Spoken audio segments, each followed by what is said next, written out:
Good morning, everybody. It is Snail Blazer here, ready to give you our trail summary of what we're planning for the day today. Well, we're starting at Black Horse Gap. Now, Black Horse Gap used to be, believe it or not, a bison pathway that the first settlers used as a pathway to get over these wonderful mountains here. And today we'll be following the Blue Ridge Parkway, but the truth is the Blue Ridge Parkway was actually the original Appalachian Trail. And everybody started using it, thought it was fantastic, so guess what? It became a road. And then there was a big fight about whether to make it into a true road or not. Apparently, as you see, we're following the Blue Ridge Parkway. Guess who won?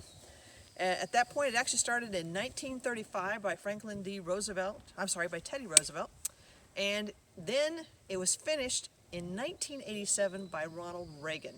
So a little bit of time for it to get to complete the Blue Ridge Parkway, but today we'll be walking along it, and so expect some fantastic views. We'll see you later.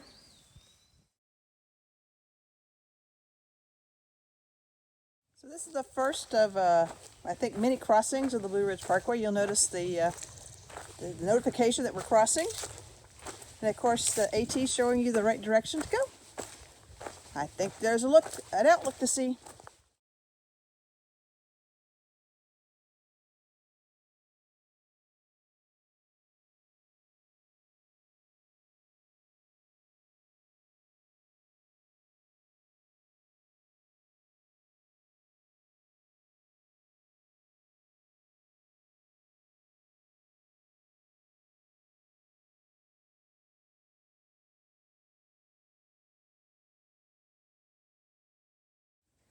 So as we've been hiking today, we have been following a true ridge of rocks.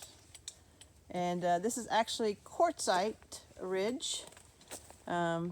Basically, it's 500 million years old versus you saw the Silurian sandstone.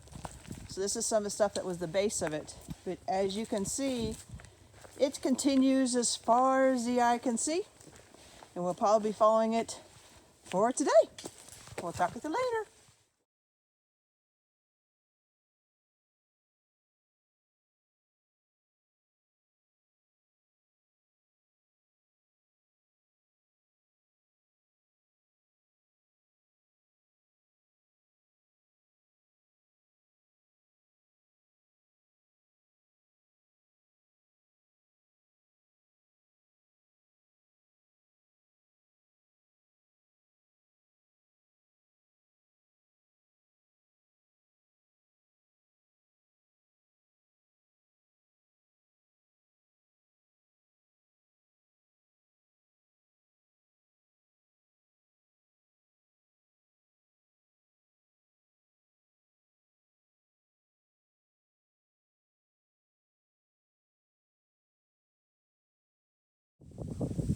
So this ridge that we've been following all day is actually made out of quartzite.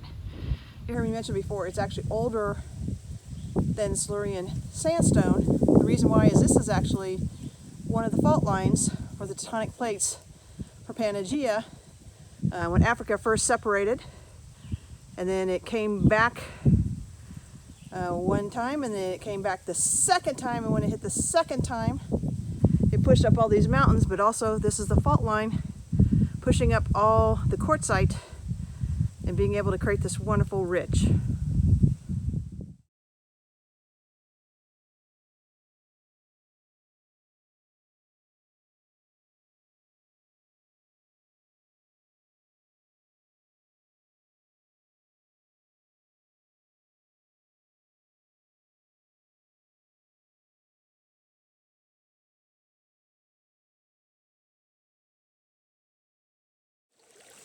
Hello, Trail Snail here at the end of our day. We did about 8.5 miles. We started at Black Horse Gap, ended at Bearwallow Gap.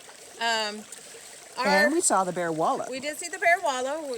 If you watch our video thing on YouTube, you'll see all that.